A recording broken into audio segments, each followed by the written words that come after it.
감사합니다. 본문 오늘 말씀을 먼저 읽겠습니다. 로마서 14장 8절 말씀입니다.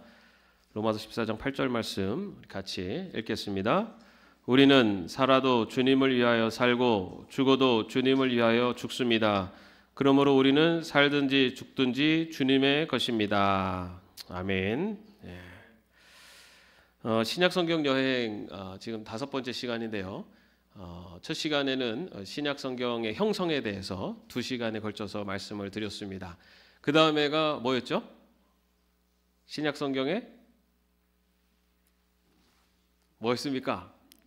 복음서, 그죠? 자, 복음서 다음에 뭐였죠? 그 다음에 역사서. 역사서는 책 하나가 있죠. 뭡니까? 사도행전입니다. 그죠? 예. 자, 그 다음에 저희가 또 신약 성경 분류해서 서신서를 이제 다룰 겁니다. 서신서를 다루는데 서신서는 크게 바울 서신이 있고요. 그 다음에 이제 일반 서신, 공동 서신이라고 하는 이제 서신 이렇게 크게 두 분류로 나눌 수가 있습니다. 오늘은 이 바울 서신에 대해서 말씀을 나누도록 하겠습니다. 바울 서신의 특징에 대해서 먼저 좀 말씀을 나누겠는데요. 여러분 그 사도행전 기억나시죠? 사도행전은 성령이 오순절 마가의 다락방에 성령이 임재하신 이후부터 이제 복음이 전달되는, 그래서 베드로로부터 시작되는 이 그 복음이 전파되는 과정이 이제는 바울을 거쳐서 바울이 이방으로 전도를 이렇게 복음을 전하는 내용이 기록된 것이 사도행전입니다. 그죠? 자, 그러면 사도행전과 바울 서신 중에 뭐가 먼저 기록됐을까요? 사도행전과 바울의 전도 여행이 기록되어 있는 사도행전과 바울 서신, 바울의 편지 중에 어느 게 먼저 글로 기록되었을까요? 네. 분분하시네요. 자, 그럼 조금 더 쉬운 걸로. 자, 그러면 복음서, 마태, 마가, 누가, 요한 있죠? 복음서와 바울 서신 중에 어느 게 먼저 기록됐을까요? 헷갈리시죠? 아니, 신약 성경 순서대로면 마태복음이 제일 먼저 기록되면은 간단할 텐데, 아니 어느 게 먼저 기록됐지? 그죠? 여러분, 그런데 우리가 이제 이 복음서, 이 사복음서가 있는데 복음서가 처음에 가장 먼저 기록된 게 뭐라고 그랬죠? 마가복음. 마가복음이 가장 먼저 기록됐는데 마가복음이 언제 기록됐냐면은 AD 60년 전후로 해서 기록됐어요. 자, 그런데 바울 서신은 그 중에서도 가장 먼저 기록되어 있는 것을 갈라디아서라고 하는데, 이 갈라디아서는 언제 기록됐냐면은 AD 49년경에 기록됐습니다. 복음서가 60년, 바울 서신의 갈라디아서가 AD 49년. 자, 그럼 뭐가 먼저 기록됐죠? 아직도 모르시겠어요? 바울 서신이 복음서보다 먼저 기록됐어요. 우리는 바울이 복음서를 보고 복음을 믿고 그 복음서를 들고 복음을 전했을 거라고 생각을 할 수 있는데 그렇지 않아요. 복음서가 바울이 활동하기 한 이후에 기록되었습니다. 그래서 처음에도 말씀드렸지만 처음에는 어떤 그런 기록, 이런 성경이 결정돼 가지고 성경을 가지고 복음서를 들고 다니면서 복음을 전하고 그러지 않았고요. 그때는 그대로의 경험과 그리고 직접 사도들로부터 들은 그런 실제적인 구두 전승, 그 이야기를 가지고 복음을 전하러 다녔어요. 자, 그렇다면은 여러분 바울은 예수님을 언제 만났을까요? 아니, 언제? 다메섹 도상에서 만났는데 그때가 언제쯤 될까요? 네. 자, 여러분, 우리가 예수님의 공생애를 33년으로 보잖아요. 그죠? 우리가 30, 30 때부터 공생을 시작하셔서 3년 동안 공생을 하셨다 그죠? 바울이 예수님을 만난 시기를 언제로 보냐면은 AD 35년으로 봅니다. 그러니까 예수님이 죽으셨다 부활하고 승천하신 후 약 1년에서 2년 정도의 기간이 지난 다음에 바울이 예수님을 만납니다. 어떤 예수님을 만나는 겁니까? 그렇기 때문에 부활하신 예수님을 만나는 거예요. 그래서 우리가 생각하는 바울이 영적인 예수님을 만나고 이런 게 아니에요. 예수님은 부활하셨죠. 부활하셔서 하늘에 승천하셨어요. 그 다음에 바울이 예수님을 만나요. 그 만난 예수님은 부활하신 예수님을 만난 겁니다. 그래서 바울은 부활하신 예수님을 만났고 직접 예수님을 보았고 예수님께 직접 자신의 사명을 받았기 때문에 바울은 자신을 사도다라고 그렇게 자신 있게 얘기할 수가 있는 거예요. 자, 이렇게 해서 그 바울 서신을 우리가 이해할 때는 바울 서신은 복음서보다 먼저 기록됐다라는 것을 우리가 좀 기본 상식으로 이렇게 알고서 보시면 좋을 것 같습니다. 자, 그렇다면은 그 신약 성경에 바울 서신이 전체 몇 권이 있습니까? 네, 조금 빨리 대답을 하세요. 뒤에서 대답하시면 따라서 대답하실 것 같잖아요, 그죠? 네, 아실 거예요. 그동안 많이 말씀을 드렸기 때문에. 우리 이영재 장로님은 뭐 제가 물으면 다 대답을 하시니까 좀 자중해 주십시오. 네, 바울 서신이 13권이에요. 13권, 그죠? 13권이 있고요. 자, 그다음에 바울 서신의 특징이 있죠. 바울 서신의 특징, 바울 서신의 이름의 특징. 자, 뭡니까? 그렇죠. 수신자의 이름. 우리 신학생이시잖아요, 그죠? 거기도 자중해 주세요. 바울 서신의 특징은 받는 사람, 받는 교회의 이름으로 되어 있어요. 자, 그러면 데살로니가 전서 누가 썼습니까? 데살로니가 교회에 보낸 서신이에요. 그죠? 그러면 누가 썼죠? 바울이 썼죠. 자, 그러면은 베드로전서. 이거는 너무 쉽지 않아요. 베드로전서 누가 썼겠어요? 베드로가 썼죠. 자, 그러면은 빌레몬서. 빌레몬이 썼다고요? 빌레몬서는 받는 사람이 빌레몬이에요.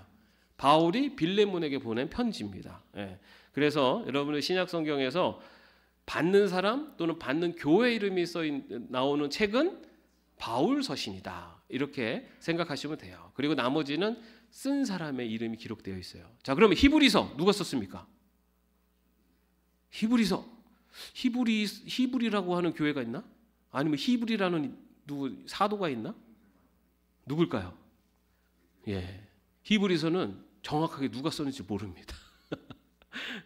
정확하게 누가 썼는지를 정확하게 얘기할 수는 없지만 그것이 사도성이 있는 문서로서 교회에서 인정을 받아서 그것을 정경으로 채택이 돼요. 그래서 히브리서가 또 정경에 들어와 있는데 그러나 크게는 받는 사람의 이름 또는 받는 교회 이름으로 되어 있는 성경 책은 바울 서신이다라고 보면 됩니다. 자, 그러면은 바울 서신 중에 제일 먼저 나오는 서신서가 뭘까요? 아까 제일 먼저 기록된 서신은 뭐라고 그랬죠? 갈라디아서라고 그랬죠. 갈라디아서. 그죠? 자, 그럼 제일 먼저 신약 성경에서 제일 먼저 나오는 바울 서신은 뭡니까? 로마서. 자, 그럼 맞습니다. 로마서. 맞죠? 자, 그럼 왜 로마서가 제일 먼저 나왔을까요? 왜 바울 서신 13권이 있는데 그 중에서 왜 로마서가 제일 먼저 나왔을까요?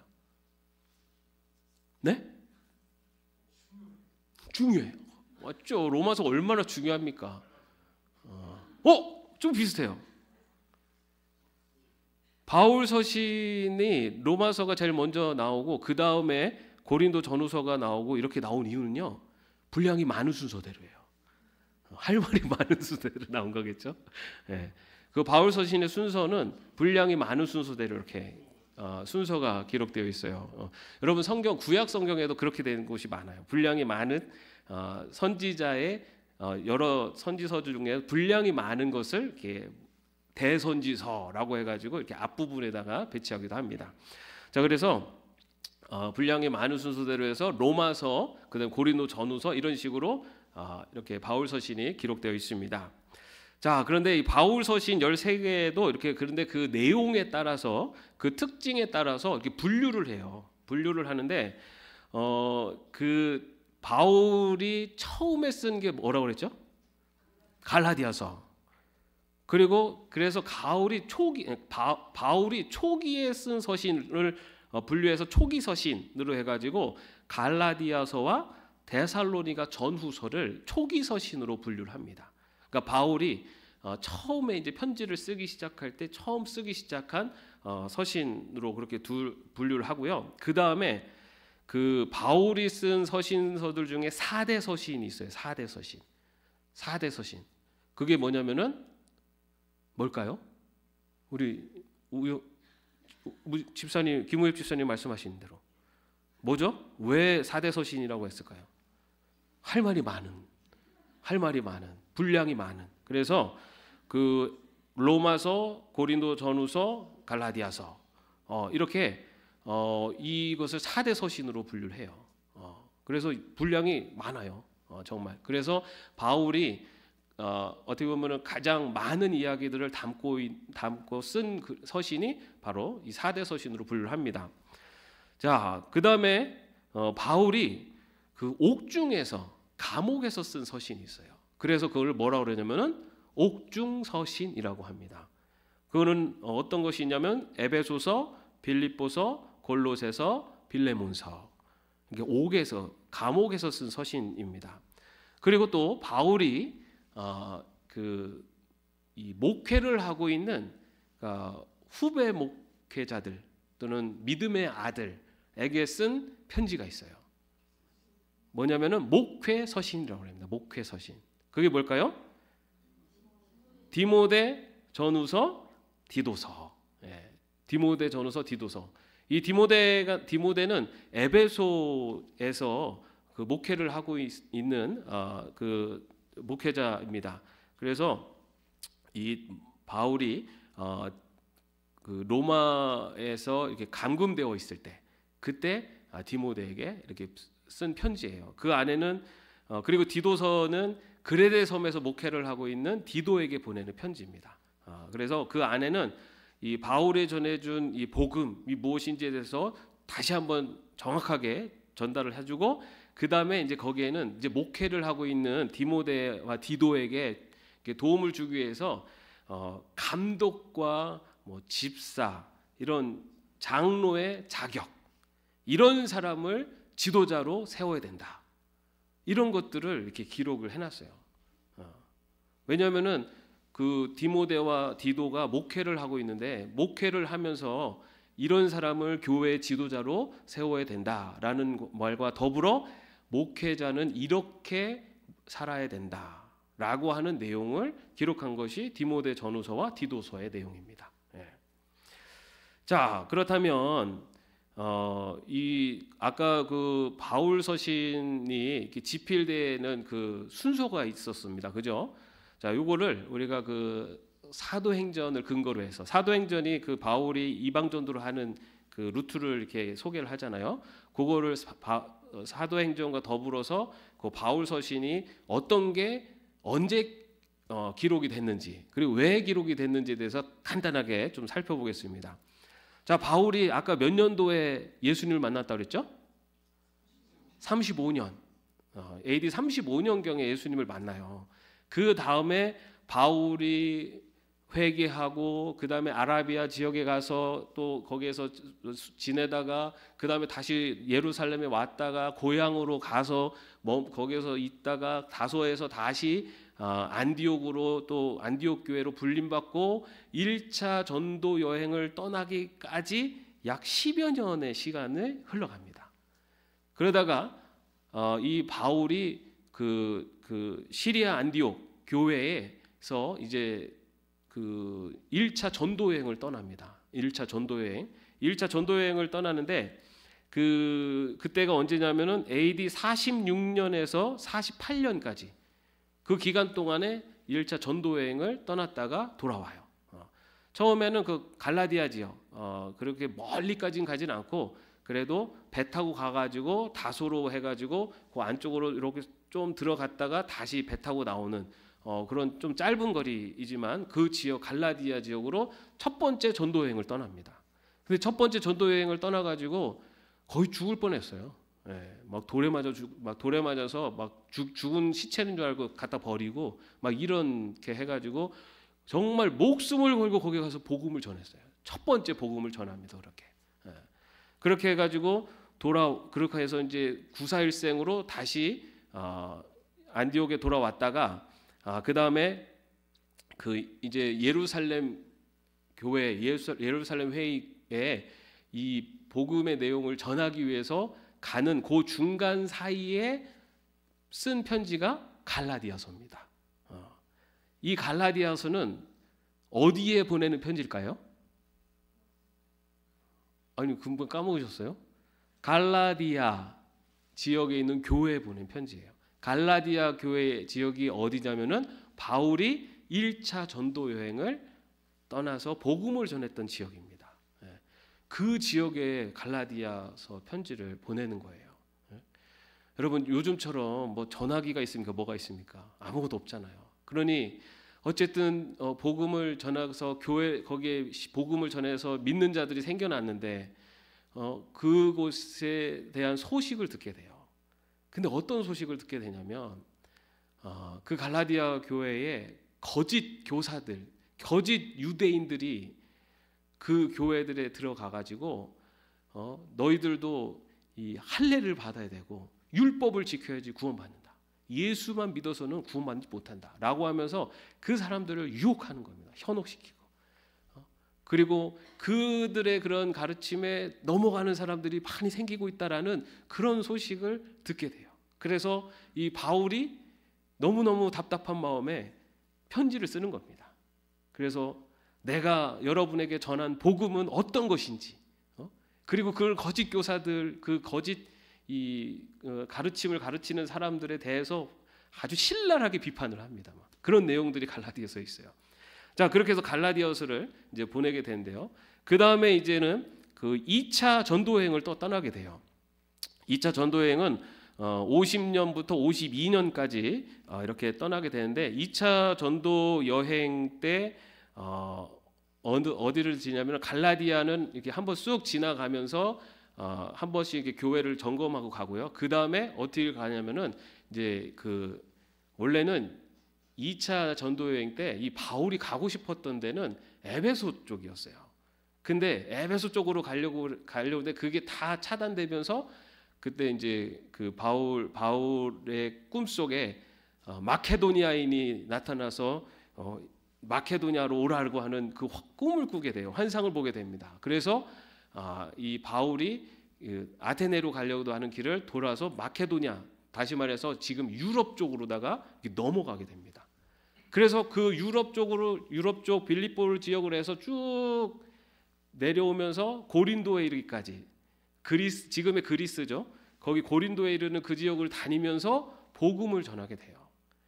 그리고 고린도에서 이제 다시 배를 타고 예루살렘으로 돌아오는 그 과정이 이제 바울의 제 2차 전도 여행입니다. 이거를 여러분 지도를 좀 보면서 보시면 조금 이해가 좀 더 편하실 텐데 나중에 기회가 있으면 바울의 전도 여행도 굉장히 재밌습니다. 아주 뭐 리얼한 이야기들이 많아서 그래서 2차 전도 여행을 하는데요. 근데 2차 전도 여행 중에 그 고린도 지역에 있을 때 그 2차 전도 여행 중에 들렸던 곳이 데살로니가라는 곳이었어요. 데살로니가라는 곳에서도 복음을 전하고 그곳에 믿는 사람들이 생겨나고 그 다음에 데살로니가에서 이제 유대인들의 박해를 피해서 바울이 피신해서 도망 나오고 또 그 마지막에 머물게 된 곳이 고린도였는데 고린도에서 데살로니가 교회에 보낸 편지입니다. 그런데 이 편지는 어떻게 다르냐면 바울이 데살로니가 교회 소식을 들었는데 데살로니가 교인들이 너무너무 그 믿음을 잘 지키고 정말 그들의 그 신앙을 잘 지키면서 그 여러 억압 가운데서도 그 교회를 잘 이렇게 가꾸고 세우고 있다라는 소식을 듣게 돼요. 그래서 데살로니가 교회에 이제 바울이 편지를 쓰게 됩니다. 거기에는 데살로니가 교회를 좀 칭찬하는 말들도 많고요. 그 다음에 데살로니가 교회에 이제 있는 문제에 대해서 이제 듣게 되고 그것에 대해서 답장을 쓰게 되는데 데살로니가 교회는 어떤 어려움이 있었냐면은 지난번에 말씀드린 것처럼 초대교회 성도들은 예수님이 이제 승천하신 예수님이 바로 오실 줄 알았어요. 근데 예수님이 안 오시는 거예요. 그러다 보니까 믿는 사람들이 예수님이 오실 걸 믿고 있었는데 이 믿는 사람들이 이제 나이가 되고 어떤 이유로 인해서 죽는 거예요. 그래서 아니 살아있을 때 오실 줄 알았는데 믿는 사람들이 이렇게 죽는 걸 보면서 아니 예수님을 믿고 죽는 사람들은 이거 어떻게 되는 거냐 이거예요.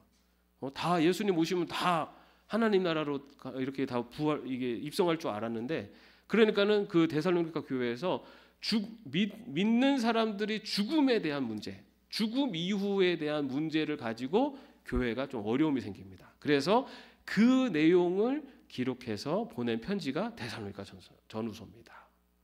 어떤 내용일까요? 읽어보세요. 읽어보시면 그 안에는 죽은 자의 부활에 대한 이야기가 그 안에 기록되어 있습니다. 자, 그렇게 해서 데살로니가전서를 집필을 해서 보내고요. 그리고 2차 전도행을 마치고 이제 3차 전도행을 또 떠나요. 3차 전도행은 2차 전도행 때 가고 싶었던 에베소 지역을 가게 됩니다. 그래서 에베소 지역에 머무르면서 그 인근 지역의 복음을 전하고 그 두란노 서원에서 가르치고 하는 오랜 시간을 에베소에서 머무르고 또 거기 있으면서 또 고린도 교회에도 또 여러 가지 이유로 인해서 왔다 갔다 하고 소식도 듣게 되고 하는 그러한 그 시간을 갖는데요. 이때 이제 고린도 전후서를 집필하게 돼요. 뭐냐면은 이 2차 전도행 때 고린도 교회에 복음을 전했잖아요.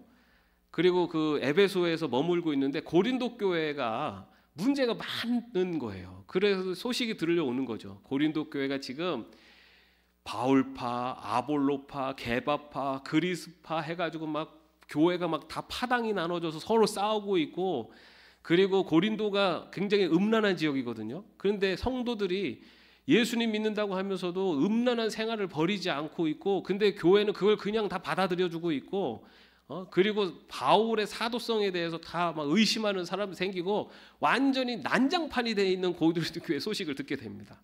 그래서 이 바울이 그 소식을 듣고 너무너무 가슴이 아파서 막 거기 고린도 교회도 가보려고 했다가 뭐 성경에는 눈물의 편지라는 게 있는데 그게 사실은 지금 그거 남아 있지 않아요. 그래서 성경에는 없지만 바울이 눈물의 편지까지도 써서 보내기도 하고 그랬는데 그렇게 이제 굉장히 어려운 고린도 교회였는데 바울이 그 소식을 듣고 고린도 전서를 써서 보냅니다. 그러니까 지금 우리가 고린도 전서 뭐 이렇게 뭐 데살로니가 전서를 하지만 이거 편지입니다. 그냥 편지. 고린도 교회에 편지를 써서 보내는 거예요. 고린도 교회에 있는 여러 가지 그런 어려움들, 문제들에 대해서 편지를 써요. 그래서 여러분 고린도 전서에 보면은 처음 부분에 뭐에 대해서 다루냐면은 파당이 나눠진 것에 대해서 얘기하고 있죠. 나는 아볼로파다, 게바파다, 뭐 하갖고 나눠져 있는데 막 이런 것에 대한 문제를 편지를 써서 보내고요. 그래갖고 보내요. 그래갖고 그 편지를 써서 고린도 교회에 보냈는데 그 고린도 교회에서 바울의 그 편지를 보고 고린도 교회가 회개를 합니다. 회개를 하고 그들이 그 회개를 하고 바울의 사도성을 인정하고 바울을 만나고 싶어 한다는 소식을 이 바울이 듣게 돼요. 그래서 또 너무 기쁜 마음에 또 이 편지를 써서 보내는 것이 또 고린도 후서입니다. 그렇게 이제 편지가 오고 가서 그래서 결국 다시 3차에서 다시 이제 마지막 고린도 교회로 방문을 하고 고린도 교회에서 다시 이제 예루살렘으로 복귀하는 과정이 이게 3차 전도여행이에요. 그런데 거기에 머무르는 동안에 바울이 어디에다 또 편지를 쓰냐면 고린도에 머무는 동안에 로마에다 편지를 씁니다. 로마에다가는 왜 썼을까요? 로마는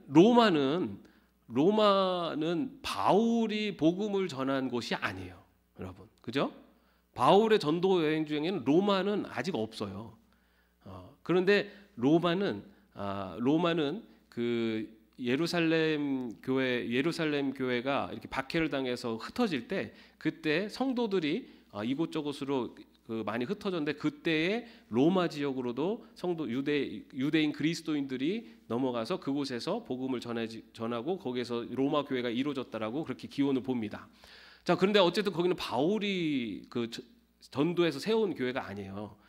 그런데 왜 바울이 로마에다가 편지를 쓰냐면 바울의 그 선교의 마지막 목적지는 어디냐면은 사도행전 1장 8절 뭡니까? 예루살렘과 온 유대와 사마리아와 땅 끝까지 이르러 증인이 되는 게 이게 바울의 선교의 최종 목적이에요. 그럼 당시에 땅 끝이 어디였느냐? 스페인이었습니다. 스페인. 그 지중해 지역의 세계관에서는 당시에 땅 끝은 스페인이었어요. 스페인 너머는 대서양인가요? 대서양 맞나요? 그러니까 아메리칸 대륙이잖아요. 근데 그래서 스페인까지가 땅 끝이에요.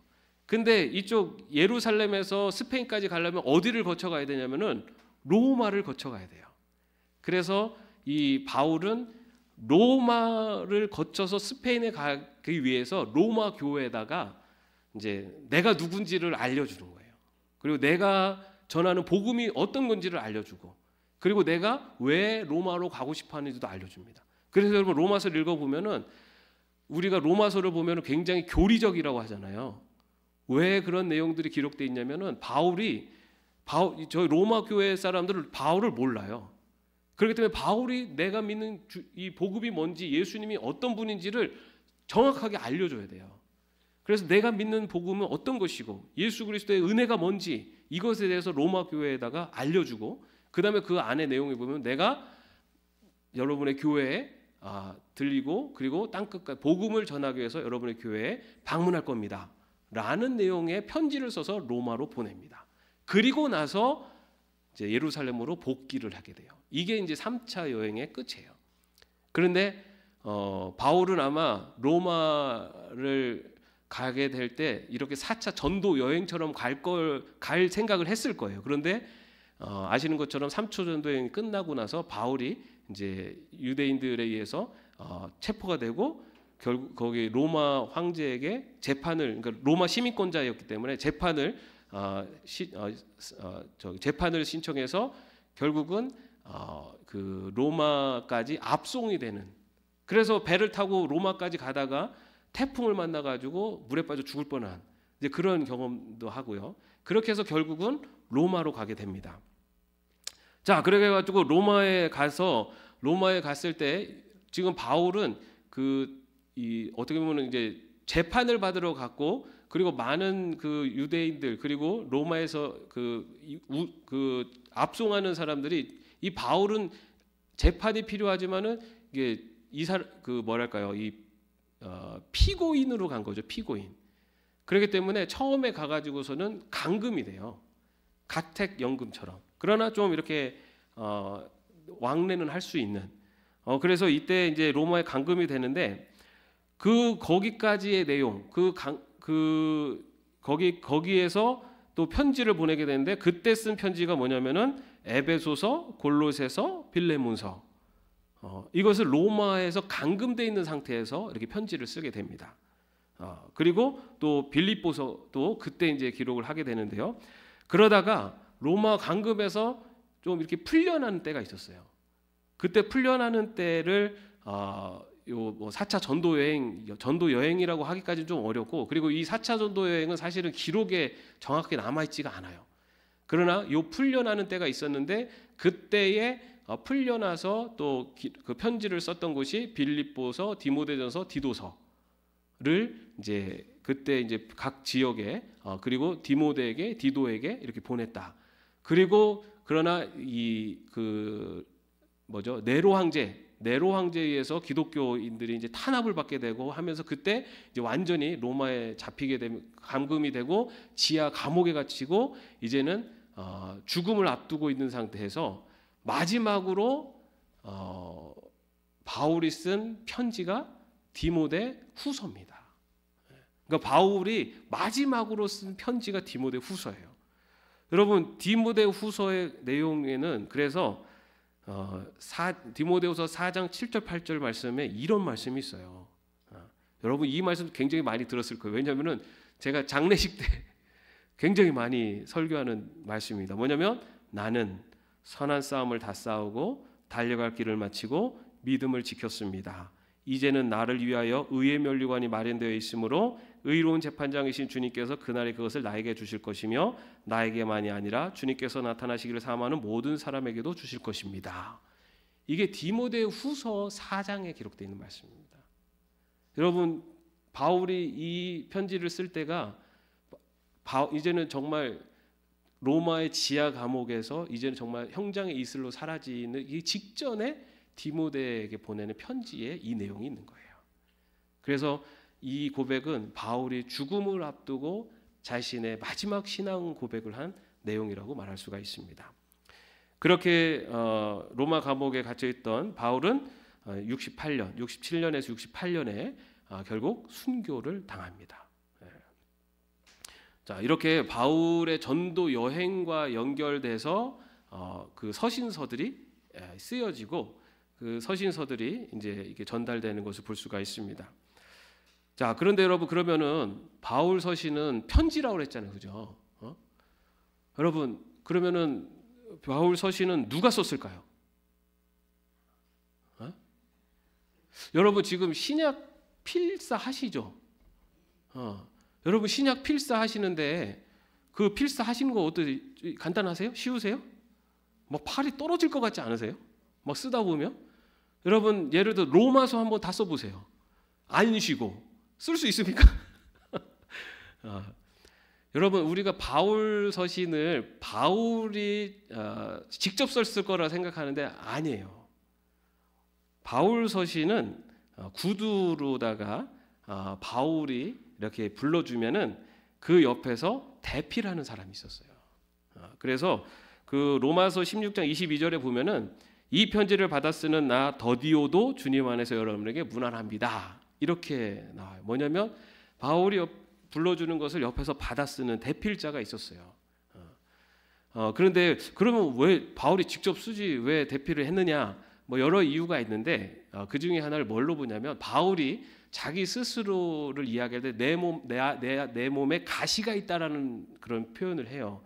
그러니까 바울에게 어떤 질병이 있었다라는 것을 이게 표현을 한 내용이 있는데 그래서 뭐 바울이 뭐 약간 간질이 있었느냐 뭐 여러 가지가 있는데 또 한 가지 우리가 추측할 수 있는 것은 바울이 약간 좀 어떤 눈병이 있지 않았는가라고 그렇게 추측을 합니다.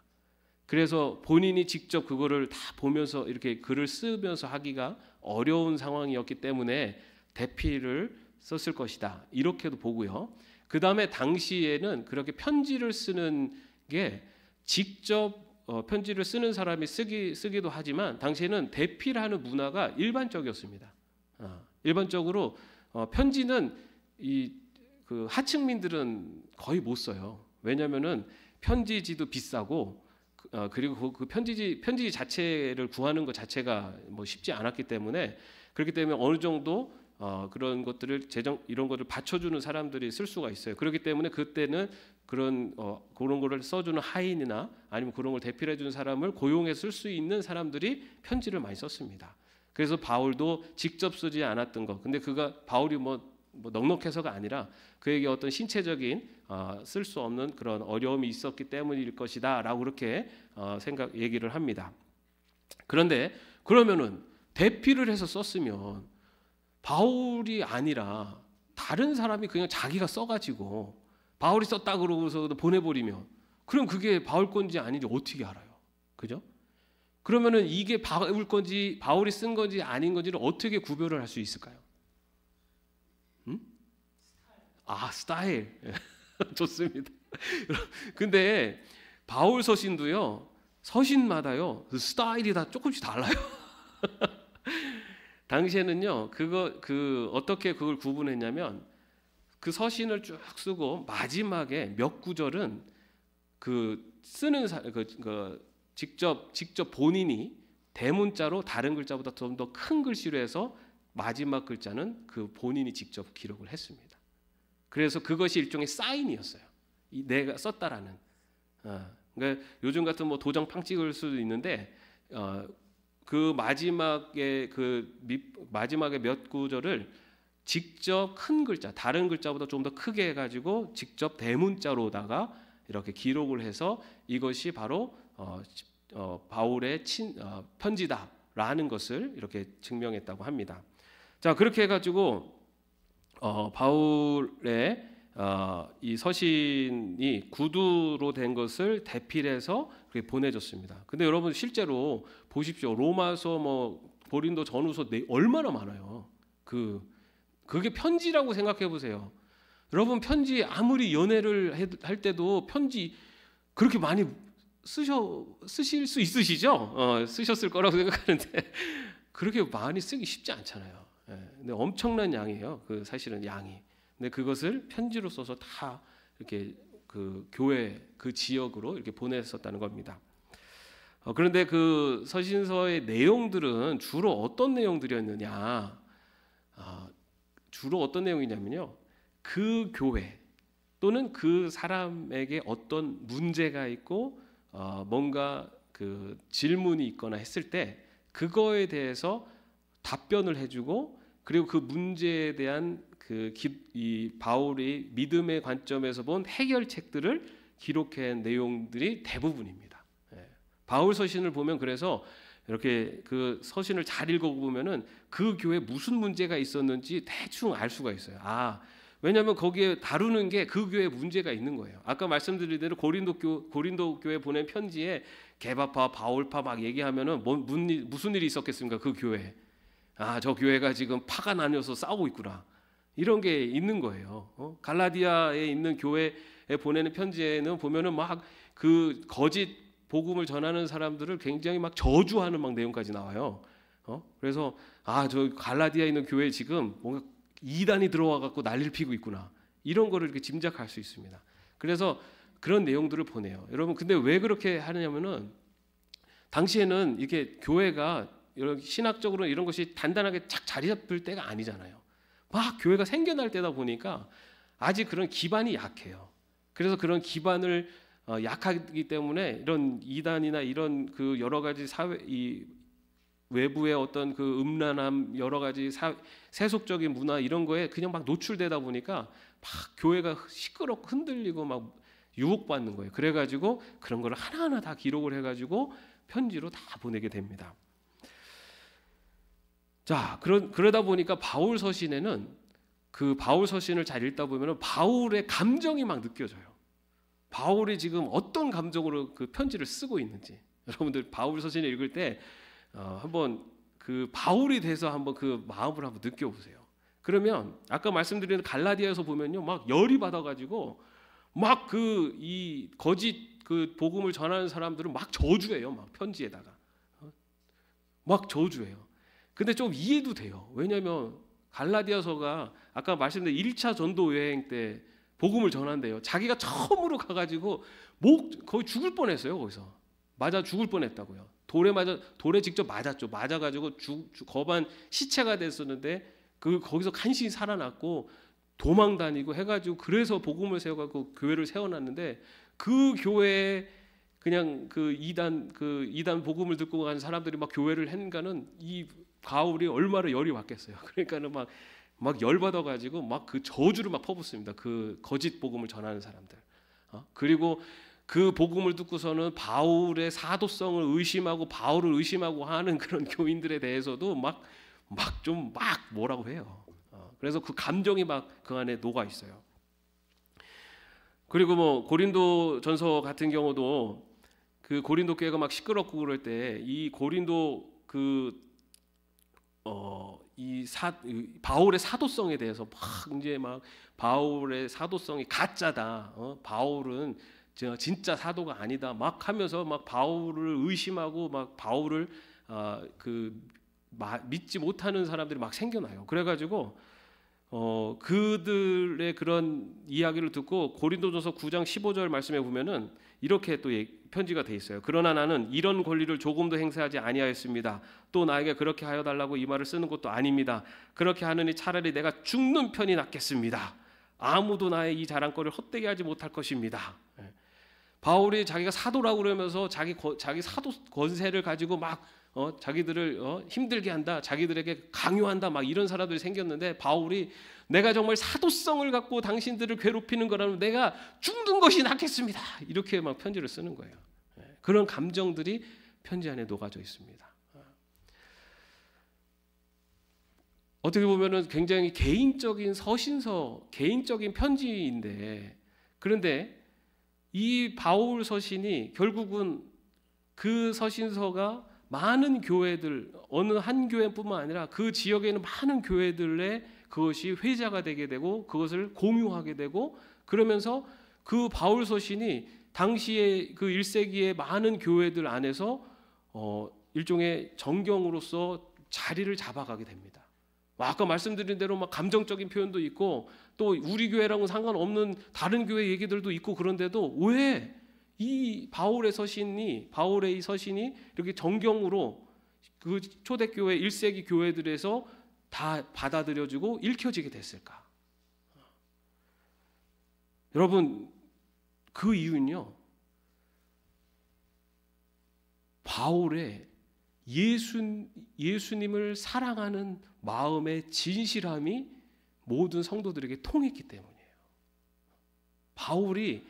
바울이 정말로 예수님을 사랑하는 복음을 전하는 사도라는 것이 모든 사람들의 그 가슴에 울렸기 때문에 그 성도들이 그 바울 서신을 다 받아들일 수가 있었습니다. 여러분, 바울이 얼마나 예수님을 사랑했느냐? 로마서 14장 8절 말씀에 보면요, 오늘 우리가 읽은 말씀이죠. 우리는 살아도 주님을 위하여 살고 죽어도 주님을 위하여 죽습니다. 그러므로 우리는 살든지 죽든지 주님의 것입니다. 바울이 편지로만 이렇게 쓰지 않았어요.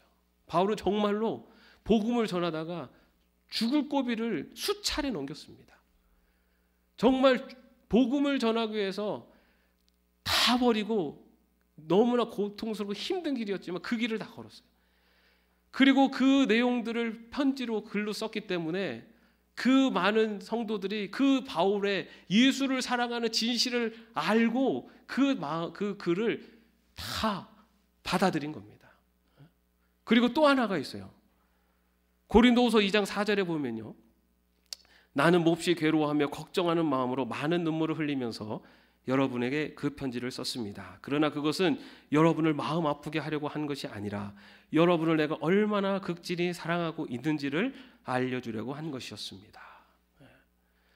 바울이 편지를 보냈는데 그 편지를 보낸 이유는 내가 당신들을 마음 아프게 하려고 한 게 아니라 내가 당신들을 얼마나 사랑하는지를 알려주고 싶었다.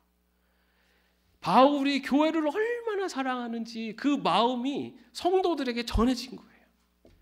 그래서 성도들이 바울이 거기다가 막 당파를 나눠가지고 하는 것에 대해서 그렇게 하면 안 된다고 막 써도 바울이 정말로 교회를 사랑해서 보낸 편지라는 걸 알기 때문에 그 편지를 받아들이고 그 편지를 받으면서도 그들이 회개하고 다시 교회를 세워가는 겁니다.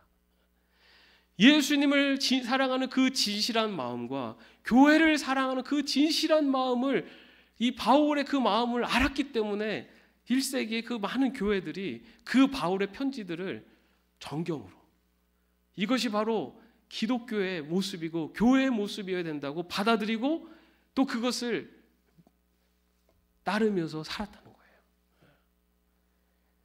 여러분, 우리가 바울 서신을 읽을 때 그 안에서 어떤 정보를 얻고 이것도 필요해요. 그런데 여러분, 바울 서신을 읽을 때 우리가 정말로 그 안에서 놓치지 말아야 될 것은 바울이 얼마나 예수님을 사랑했는지, 그리고 바울이 교회를 얼마나 사랑했는지 그 마음을 우리가 꼭 읽어야 됩니다. 그리고 여러분, 우리가 바울에게 배울 것은요, 다른 게 아니에요. 바울이 얼마나 예수님을 사랑했는지, 그 예수님을 너무너무 사랑했기 때문에 그 예수님을 전하지 않고서는 가만히 있을 수가 없는 거예요. 그리고 바울이 너무나 교회를 사랑하기 때문에 내가 죽는 한이 있어도 교회를 살리고 교회를 세우고 하는데 목숨을 거는 겁니다. 우리가 바울을 통해서 배울 것은 바로 그 마음이에요. 예수님을 사랑하는 마음, 교회를 사랑하는 마음. 바울 서신을 통해서 그리고 이 바울의 이 마음을 우리가 닮아가기를 원합니다. 예수님을 사랑하는 마음, 그리고 예수님께서 세우신 이 교회를 사랑하는 마음, 그 마음을 닮아가서 정말 바울처럼 정말 하나님께 쓰임받는 저와 여러분이 되시기를 주님의 이름으로 축원합니다. 기도하겠습니다. 우리는 살아도 주님을 위하여 살고 죽어도 주님을 위하여 죽습니다. 그러므로 우리는 살든지 죽든지 주님의 것입니다. 여러분을 마음 아프게 하려고 한 것이 아니라 여러분을 내가 얼마나 극진히 사랑하고 있는지를 알려주려고 한 것이었습니다. 주님, 바울이 얼마나 예수님을 사랑했는지, 바울이 얼마나 교회를 사랑했는지, 이 바울의 예수 사랑, 교회 사랑하는 마음을, 그의 삶을 닮아가는 저희들 되게 하여 주시옵소서. 예수님의 이름으로 기도합니다. 아멘. 우리 함께 이 찬양 한번 바울의 마음으로 같이 한번 부르고 기도하고 마치겠습니다. 이제 내가 살아도, 이제 내가 살아도 주 위에 살고, 이제 내가 죽어도 주 위에 죽네. 하늘 영광 보여주며, 하늘 영광 보여주며 날 오라 하네, 날 오라 하네. 할렐루야 찬송하며 주께 갑니다. 그러므로 나는 사나 주나 주님의 것이요, 사나 주나 사나 주나 날 위해 피 흘리신 내 주님의. 우리 눈을 감고 다시 한번 찬양합시다. 이제 내가 살아도, 이제 내가 주 위에 살고, 주 위에 살고, 이제 내가 죽어도 주 위에 죽네. 이제 내가 죽어도 주 위에. 그러므로 나는 사나 죽으나, 그러므로 나는 사나 주님의 것이요, 주님의 것이요, 사나 죽으나, 사나 죽으나 사나 죽으나 날 위해 피 흘리신, 날 위해 피 흘린 내 주님의 것이요, 내 주님의 것이요. 주 예수 그리스도의 은혜와 하나님의 사랑하심과 성령님의 교통하심과 동행하심이 바울이 예수를 너무나 사랑한 마음, 바울이 교회를 너무나 사랑한 마음, 그 마음을 닮아가기를 원하는 주의 종들 머리 위에 이제로부터 영원까지 함께 없으시기를 간절히 축원하옵나이다. 아멘.